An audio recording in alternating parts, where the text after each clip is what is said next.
What's good, fam? This your boy KC for L with that KC for L Wrestling Takes here to give you my honest AEW review for yesterday's episode, August the 27th, 2020.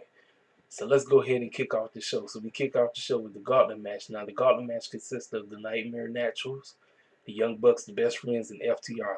And whoever won would face Kenny Omega and Hangman Page at an All Out. Well, we start off with the Natural Nightmares against um, the Young Bucks.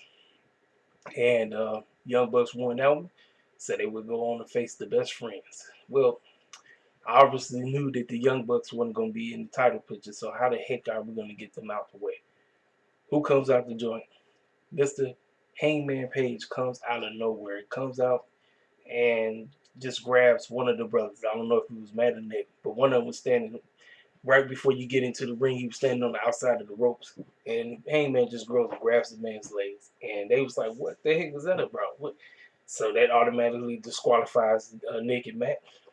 Best Friends win that match, and you knew what was going to happen next. So after that, FTR comes out. FTR beats the snot out of the Best Friends, and we have FTR taking on Hangman Page and Kenny Omega at All Out.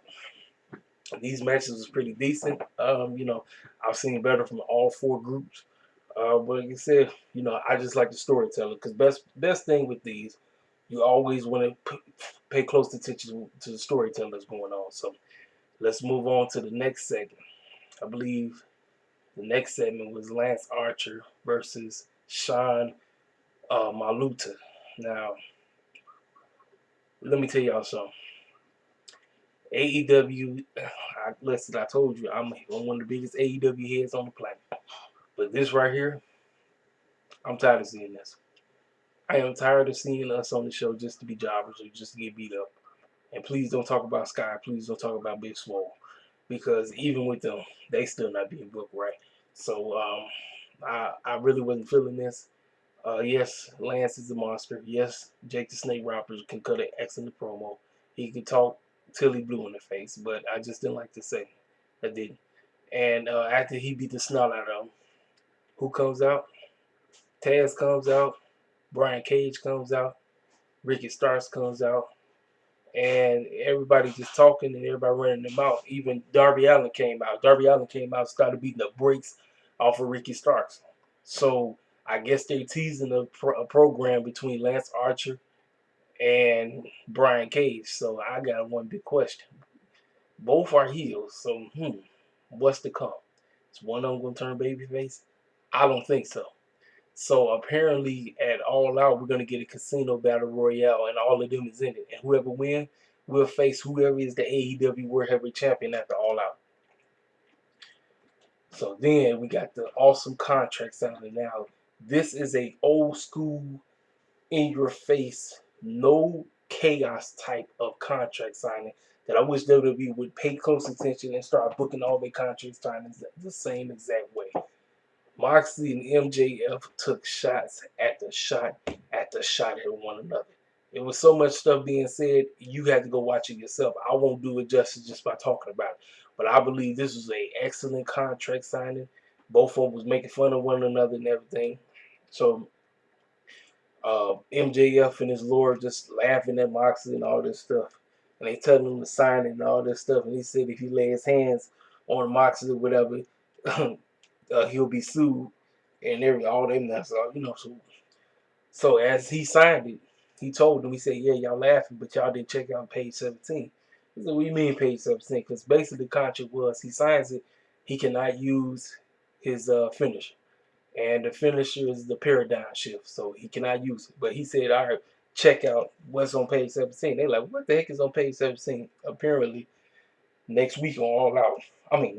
Next week on Dynamite, the go home show before All Out, Moxley had break down that if he beats MJF's lawyer, MJF's title shot goes bye bye. It's kind of a cheesy way, but I know what they're going with. You know this young man is going to beat Moxley. We just don't know how he's going to beat Moxley, but we know that's going to happen. The name of the game is if Moxley beats this guy, MJF has no title shot. And we know we didn't do all this booking for him to not have a title shot. So, like I said, good segment.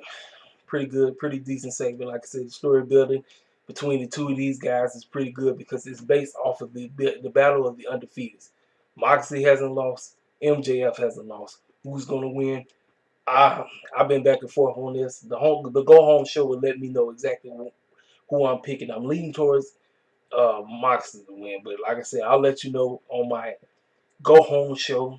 I will give a predictions video on who's winning every match and everything. So next we get a downer. Now listen, y'all. I clown AEW every day. I am not a fan of these multi-man matches. I'm just not. And this is no knock against the Lucha Brothers, the Lucha Butcher and the Brave with Eddie Kingston and Joey Janela and them. You know, listen, y'all. Maybe this match could have been better if they was going against somebody else, but I'm just outside of Joey Janela. I'm not a fan of Sonny Kiss. I'm not a fan of Brian Pillman Jr. And who the heck is Griff Garrison? I just don't know. I can't. And with these multi-man matches, man, it's like you can't see it because everything is all over the place. It's like they all over the place, and it's like you really can't focus on what's going on. It's like you knew who was winning. You knew Joey Janela's squad wasn't winning. You already knew that. So the Lucha Bros squad win. Eddie Kingston came out there. Now I was looking at his shirt and I was like, wait a minute, is he wearing the All Lives Matter shirt? And then I looked at what it said. It said all lives can't matter until Black Lives Matter. And I was like, well, you know what? Listen, I'm not even, you know what? Look, I'm not here to get political or whatever. So I'm just gonna let you feel how you feel about that situation. You know, that I talk about that for another time. But Eddie Kingston's group is a pretty good stable because you got the Lucha Bros, which was by far one of the greatest tag teams on AEW, and then you got these up and comers, the Butcher and the Blade. They pretty good themselves. So I don't know where they're going with this squad, but we're gonna see. We're gonna see how it works. So like I said, Lucha Bros in number one, and Butcher and Brady win. Next, we get to the awesome celebration of the new and reformed and dominary Dark Order, featuring the new TNT champion, Mr. Brody Lee.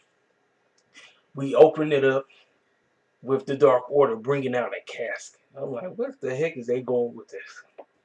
Because the name of the game is Brody Lee and the squad killed Cody last week, and that they literally going with the fact that they killed this man. So they had a casket and all that stuff. And they out here running their mouth. Evil Uno running his mouth. Brody Lee running his mouth. And then they open up the casket. It's actually number 10 inside. This fool literally went and got a Cody Rhodes tattoo on the side of his neck. Looking real stupid. I'm like, to me personally, that tattoo is ugly. I don't care what nobody got to say. That Cody Rhodes tattoo, whatever it is, that logo of his, that tattoo is ugly as heck. That's just me. But like I said, overall, this segment was great. They introduced Anna Jay as the newest member. She is number 99, the Queen Slayer. I say, man, they just recruiting like crazy. Matter of fact, they also recruited outside the ring, Taya, I think that's the name, Taya something. They gave her a contract, and in the contract was not just an ordinary contract to join the Dark Order. It was also a contract to join AEW as a whole. So who knows? Maybe we getting two ladies in the group. So they out there running their mouth, talking about ain't nobody gonna defeat the Dark Order. The Dark Order is here to stay. Who comes running out? Dustin Rhodes comes out. QT Marshall comes out. Scorpion Sky comes out. And then right back to back, we got Matt Cardona. He comes out. So I think we're gonna get another multi-man match. This is what they do. They love it. Now this multi-man match might be pretty good. It might be if they have the time to give us something decent. So this will be the multi-man match. We're gonna get those four versus the Dark Order all out. And I think with this match, Dark Order can take a loss. They can because they've been looking too dominated right now. In fact, Brody Lee ain't putting the title on the line. He said it too. He said you can fit it. He said you can forget it. All these indie marks and whatever. I'm not putting. He said I ain't doing no open challenge. You can forget about all that. I'm keeping this title forever, and I don't blame him. So pretty good, decent segment. I liked it. Very great. Like I said, it just it really, like I said, it's just a testament to when AEW wants to, they can give you good stuff. Because if you go back a year or two ago, the Dark Order was a complete joke. It was a waste of time. Now look out.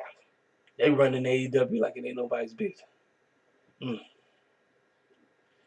So next, we get the women's segment.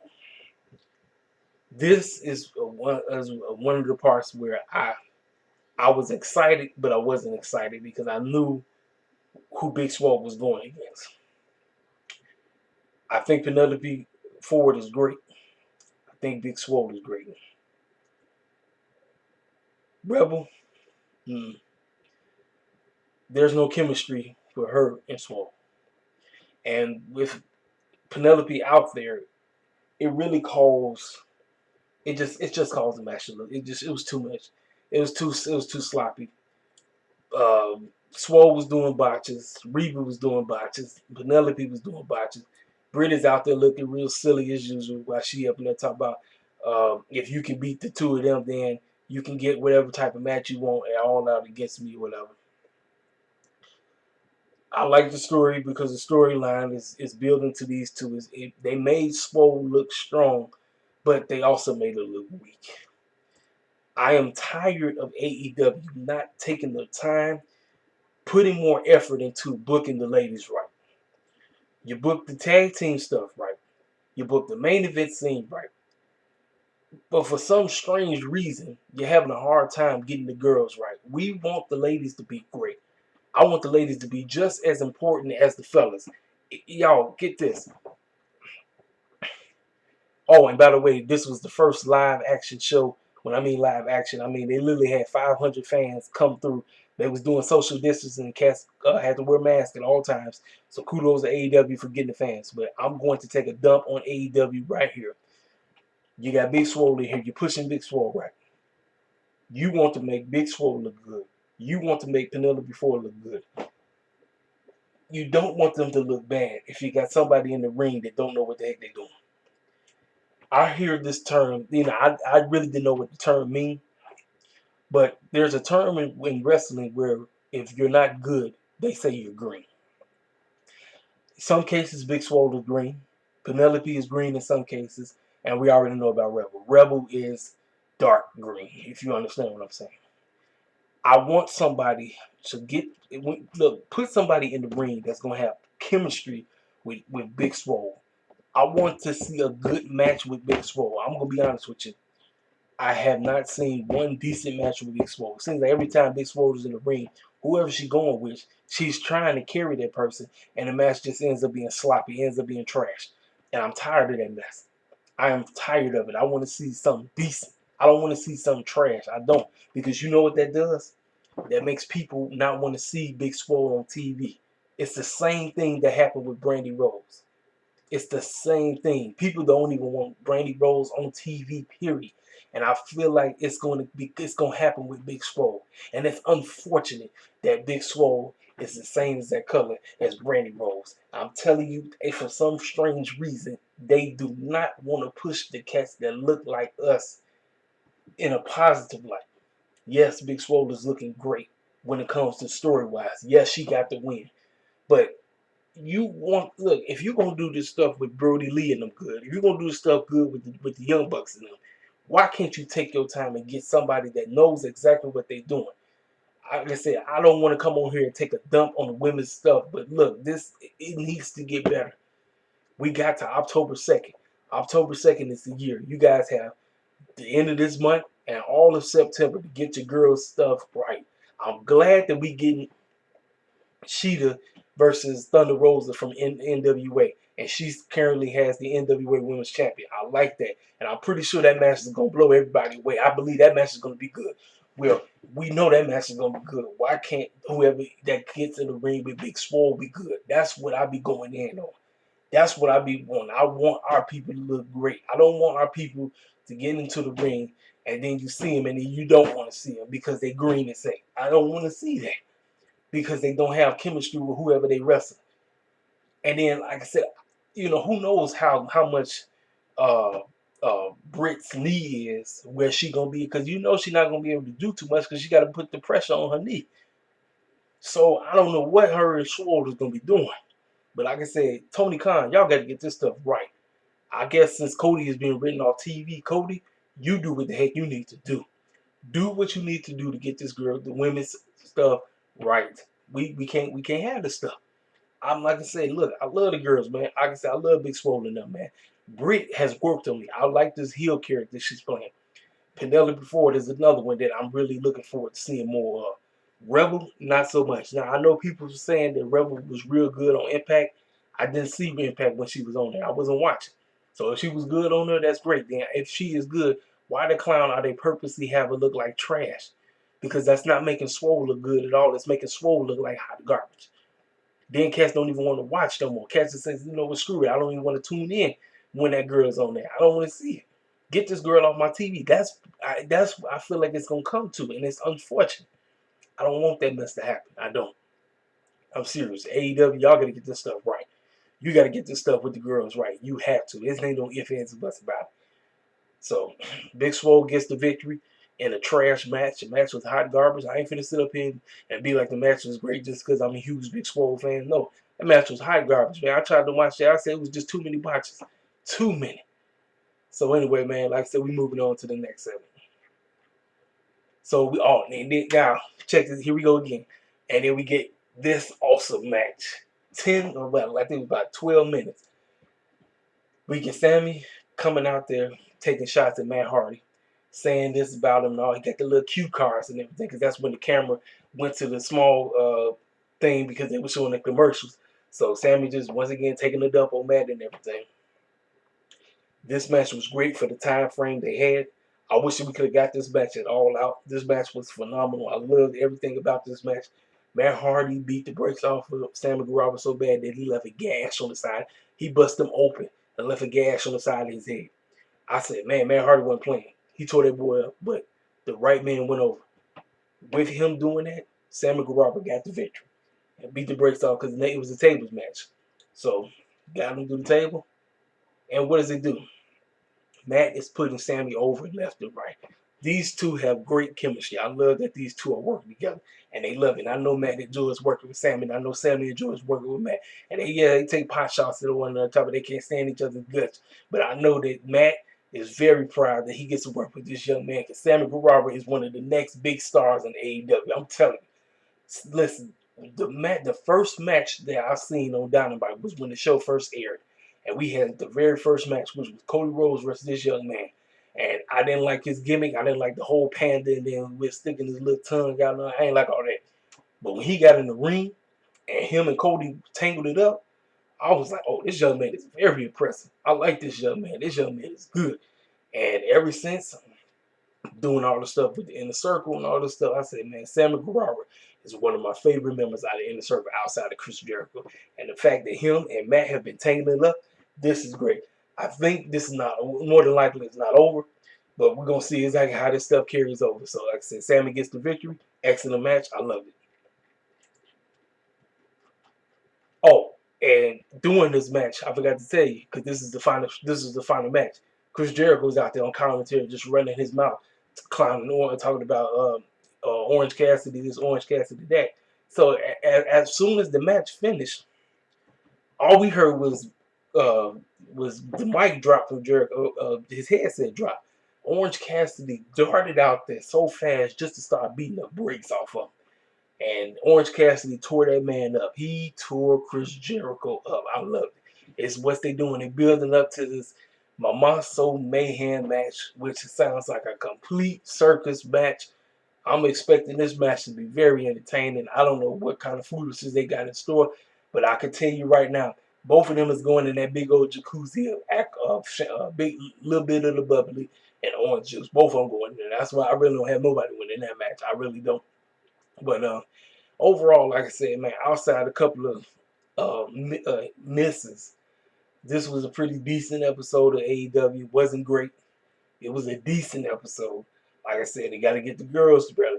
And they got to stop with these multi-man matches because I can't stand them. And then they got to get push us right because I'm going to stay on AEW's helmet until they start pushing us right. That young man, that Dean guy that went against Lance Armstrong, I don't want to see that. He beat that fool like Lance Armstrong beat that fool like a slave, man. He beat him like a slave. You think I'm sitting up there looking at that, thinking like, yeah, that's great. I'm like, no, man.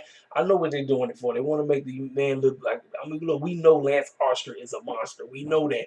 He literally pushed whoever it was. He had knocked out somebody that was chilling in the audience. I really could tell who it was he knocked out. We know he's a monster, man. But I'm like, I just don't want to see us always being the ones that got to keep jobbing out to them. Because it just seems like that's all they do. They just throw us out there to job out all the time. That's it. And I'm like, I don't want to see that mess. I don't.